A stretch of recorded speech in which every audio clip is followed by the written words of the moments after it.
गंदगी दिखा दी, गंदी रिवर दिखा दी, लोग आपके साथ स्कैम कर रहे थे वो दिखा दिया, पॉवर्टी दिखा दी, सड़क पे जानवर दिखा दिए, आप सबसे घटिया ट्रेन में चढ़ के आपने भीड़ भड़ाका दिखा दिया। हमने भी तो है दोस्तों, स्वागत है आपका एक और न्यू ब्रांड वीडियो में। और आज हम लोग रिएक्ट करने वाले हैं लक्ष्य भाई की वीडियो पर। लक्ष्य भाई की वीडियो का टॉपिक है how foreign blogger show India, मतलब फॉरेन के ब्लॉगर इंडिया को कैसे शो करते हैं। आज वही हम लोग देखने वाले हैं। तो चलो स्टार्ट करते हैं वीडियो को।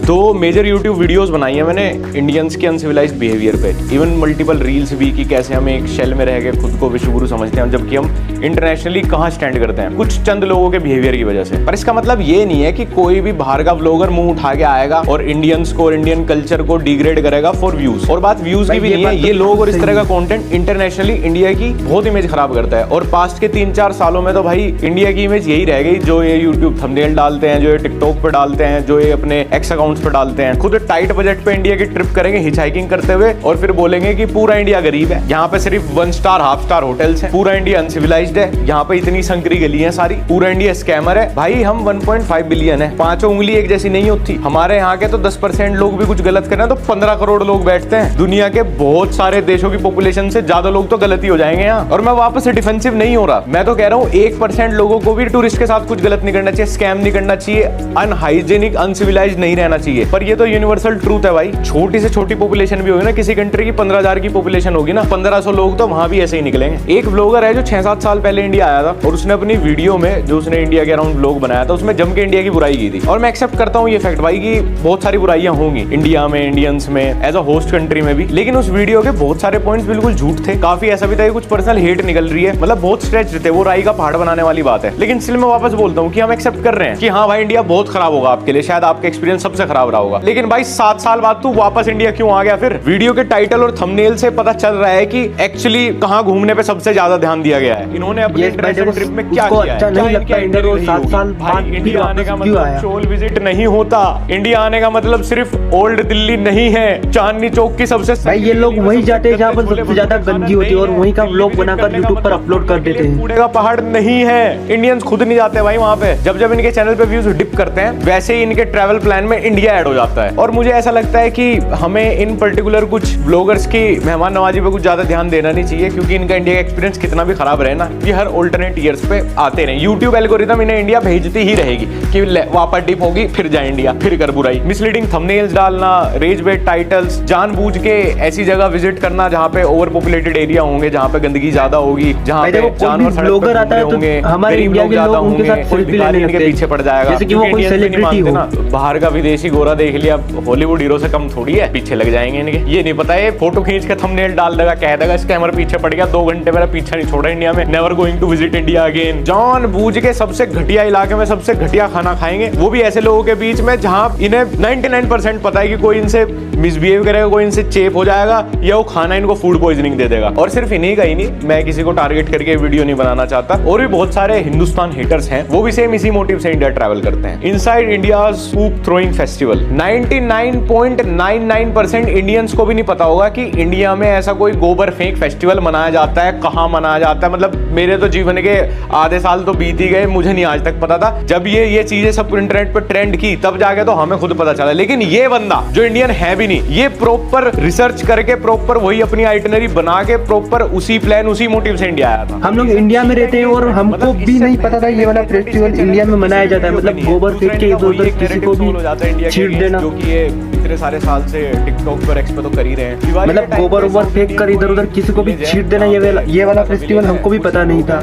मुझे भी अभी इस वीडियो से पता चला है। वो कोई कावड़ंग से कुछ फेस्टिवल बनाते हैं एक दूसरे के ऊपर फेंक के, मतलब होली विद गोबर। अब तुम्हें सुनने में अजीब लग रहा होगा, मुझे भी लगा था, क्योंकि अजीब है ही और हम में से कोई भी अवेयर नहीं होगा इस चीज के बारे में। बट इस इंसान की रिसर्च देखो, और इसने एक क्लिप आउट ऑफ कॉन्टेक्स्ट उठा के अपने ट्विटर पे भी डाली थी, मतलब जो अब एक्स है। और जब इसको पहली बार भी रीच नहीं आई तो इसने बार बार ये क्लिप्स और फोटोज वापस एक्स पे डाली। भाई साल का सारा रिवेन्यू इसी एक पर्टिकुलर चीज से करेगा क्या? देखो मैं वही क्रिएटर हूँ जिसने मल्टीपल टाइम पोल्यूशन पे, हमारे पॉलिटिकल सीन पे, इंडियन अनसिविलाइज्ड बिहेवियर पे, इंडिया में भी बाहर भी इंडियंस कैसे एक्ट करते हैं, मतलब इस सब चीज पे 1000 बार बोला हूं मैं। इतनी सारी वीडियोस बनाई है, इतनी रील्स बनाई है और इवन फ्यूचर में भी बनाऊंगा। मैं नहीं सपोर्ट करता इस सब चीज को, मतलब मैं तो वो इंसान हूं जो सबसे ज्यादा अपनी कंट्री वालों से फ्रस्ट्रेट होगा। बट इसका मतलब ये नहीं ना कि भाई इससे किसी भी एक फॉरेन ब्लॉगर को लाइसेंस मिल जाता है कि वो व्यूज के लिए, वो रेवेन्यू के लिए इंडिया विजिट करे और हमारा जो एक्चुअल हेरिटेज है, जो हमारा कल्चर है, जो हमारी गुड हॉस्पिटैलिटी है, उस सब को ना दिखा के ये सब दिखाए। इससे भाई हमारी अच्छी चीजें भी शेड हो जाती है ना। मैं आपका पूरा चैनल देख रहा हूँ, चलो ठीक है आपने इंडिया की एक बार बुराई कर दी, पूप फेस्टिवल,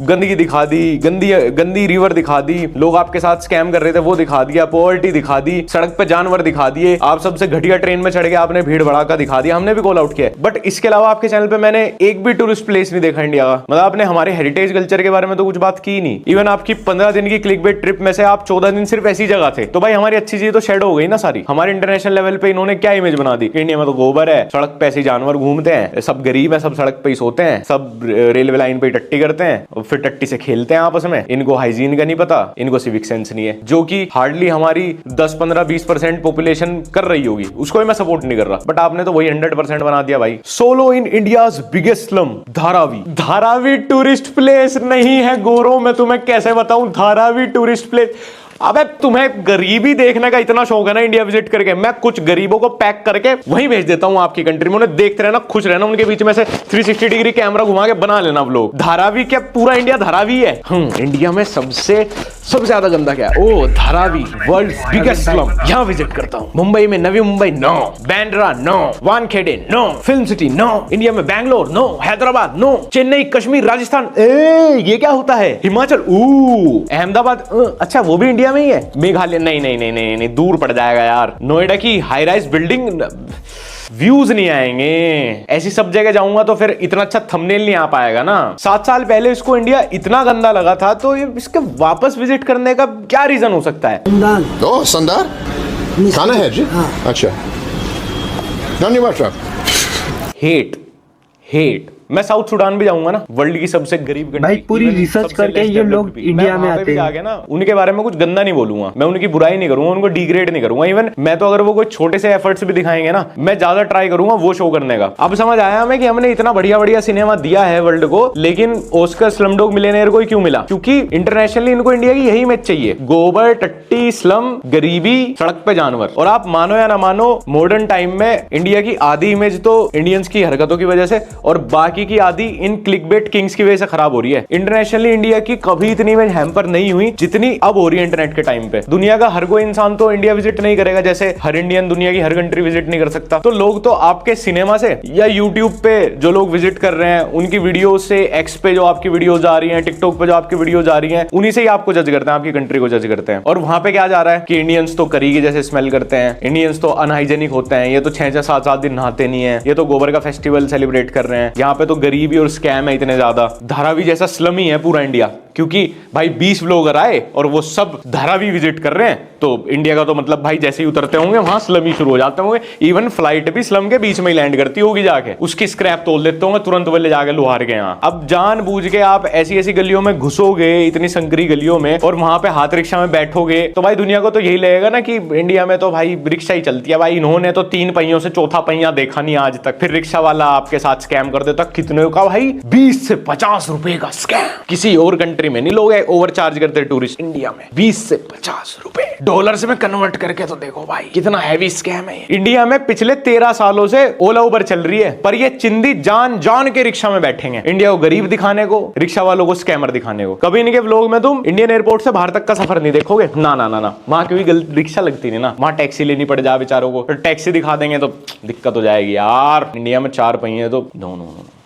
सिर्फ ओल्ड दिल्ली इंडिया नहीं है भाई, क्या फैंटेसी है तुम्हारी ओल्ड दिल्ली से, रिक्शा में बैठने से। मेट्रो छोड़ के सबसे घटिया लोकल ट्रेन में बैठेंगे। पूरा इनका चैनल छान मारा मैंने। एक तो इंडिया के कोई से भी टूरिस्ट प्लेस नहीं दिखाया इन्होंने, एक इन्होंने लोकल ट्रेन छोड़ के कोई मेट्रो, कोई लग्जरी रैपिड ट्रेन नहीं दिखाई। पता नहीं भाई हिम्मत है इनकी, कैसे ट्रैवल कर रहे हैं इंटरस्टेट, फिर रिक्शाओं से ही जा रहे हैं क्या भाई? एक लग्जरी गाड़ी तक भी इनके व्लॉग के बैकग्राउंड में नहीं दिखाते। पहले तो रहते इतनी संकरी गलियों में घुसते हैं सीधे जाके जहां पर गाड़ी जा ही नहीं सकती। स्विफ्ट तक नहीं दिखाई, क्योंकि ओला उबर तक नहीं करते ना, ये स्विफ्ट भी नहीं दिखेगी तुम्हें इनके व्लॉग में। जो कि मतलब अगर मैं पत्थर उठा के सड़क पे ऐसे फेंक दूं ना इंडिया में कहीं भी, तो स्विफ्ट में ही जाके लगेगी कहीं ना कहीं। ये लोग खुद भारत में आके वो सारे काम करते हैं जो 99% भारतीय खुद नहीं करते। सारी जिंदगी से एनसीआर में कट गई, हम नहीं गए ओल्ड दिल्ली आज तक, 20 बार मुंबई चले गए, हमारे अंदर फैंटेसी नहीं मारी भाई वो कि मैं धारावी में जाऊंगा एक बार। पर इनकी मजबूरी है यार, इंडिया की दूसरी साइड दिखा देंगे तो इनकी ऑडियंस का माइंडसेट चेंज हो जाएगा इंडिया को लेके। तो इंडिया का मतलब तो वही है, नो लग्जरी कार्स, गंदी लोकल ट्रेन्स, गरीब के बच्चे भीख मांगते हुए। फायदा भी तभी है इंडिया विजिट करने का यार, सस्ती कंट्री है, टाइट बजट से मैं ट्रैवल कर लो, 5 7 10 ऐसे व्लॉग पटक दो, easy business. So, I found a good hotel on booking.com. A good hotel, it had good reviews. अब भाई ऐसे इलाके में मैं खुद नहीं गया आज तक, ऐसे में होटल लेना तो बहुत दूर की बात है। और ये जानबूझ के बोल रहा है गुड होटल, रिव्यू से एकदम गुड होटल, ताकि जब ये उस होटल को दिखाए अपनी वीडियो में तो इसके व्यूअर्स सोचोगे ऐसे होटल को गुड माना जाता है इंडिया में। अब कॉलेज कपल जो होता है ना इंडिया में, जिनको टाइट बजट में होटल चाहिए होता है, वो भी इससे बढ़िया एरिया और बढ़िया होटल चूज करते हैं, बिल्कुल 500 रुपए वाले में ही सोना। भाई पहले तो तुम करते ही वो सारे काम हो जो 99% इंडियंस खुद नहीं करते, फिर जनरलाइज कर दोगे पूरे भारत को। ये होटल है, होटल। हाँ बिल्कुल होटल ही तो है, वो गद्दा डाल के लेट जाओ। भाई कोई इंटेंशनली कितना किसी की रेपुटेशन हार्म कर सकता है, मतलब मुझे नहीं समझ आ रहा कि ये क्यों इतना हर्ट है इंडिया से, जानबूझ के कर रहा है क्या हरकत सारी। अभी गोवा भी वो खोल दूंगा ना भाई, कम से कम 1 लाख होटल है इंडिया में, 4 5 स्टार, लेकिन इसको ढाबे पे जाके पूछना है होटल होटल, हाँ हमें तो समझ ही नहीं आ रहा भाई। और ढाबे पे होटल भाई कतई 500 रुपए के बजट में आया क्या? दुनिया के किसी कोने में चले जाओ, गरीब से अमीर, अमीर से गरीब, 8 से 12,000 पर नाइट का होटल होता है, एक अच्छा बढ़िया कंफर्टेबल होटल। अब मैं थाईलैंड में जाके 1000 रुपए में होटल करने लगूं तो गटर में ही सोना पड़ जाएगा ना। इसमें मेरे बजट की दिक्कत है थाईलैंड की। भाई प्लीज मेरी रिक्वेस्ट है आपसे अगली बार कि और ज्यादा क्लिकबेट वीडियो एक बार ही बना लो, या फिर अपने जो बट हर्ट इंडिया से व्यूअर्स हैं आपके, इनसे डोनेशन ले लो, लेकिन अगली बार ना इतने टाइट बजट पे इंडिया मत आना, अच्छे बजट के साथ आना। ये गलियां भूल जाओगे आप, आपको मैं एक दूसरा ही इंडिया घुमा दूंगा, एकदम क्लासी रिच इंडिया, बढ़िया हेरिटेज भी दिखेगा, बढ़िया हमारी हिस्ट्री भी देखने को मिलेगी, बढ़िया हमारा कल्चर भी देखने को मिलेगा, और बढ़िया बढ़िया हाई राइज बिल्डिंग्स में घुमाऊंगा, और एक नंबर के एयरबीएनबी, एक नंबर के होटल में सुलवाऊंगा। लेकिन देखो 500 रुपए में नहीं हो पाएगा भाई, फिर कम से कम 4-5 हजार रुपए तो पर नाइट लगेंगे यार। अब मैं 500 रुपए लेके तुम्हारी कंट्री में आ जाऊं, वहां तो टिश्यू पेपर भी ना मिलने का, सोते टाइम ओढ़ने के लिए अपने ऊपर। अब तो यार वही बात होगी कि तुम कल को मुंह उठाओ और सीधा बोलो कि अरे इंडिया में क्लबिंग करने जा रहे हो और हौज खास में चले जाओ, तो घटिया गंदे। तो भाई आज की इस वाली वीडियो में इतना ही, मैं मिलता हूँ आपको नेक्स्ट वीडियो में। और अभी वीडियो 10 मिनट की और है, अगर तुम्हें ये पूरी वीडियो देखनी, अभी वीडियो 10 मिनट की और है, अगर तुम्हें ये वीडियो पूरी देखनी है तुम लक्ष्य भाई के चैनल पर जाकर देख सकते हो। लक्ष्य भाई की चैनल की लिंक डिस्क्रिप्शन में है।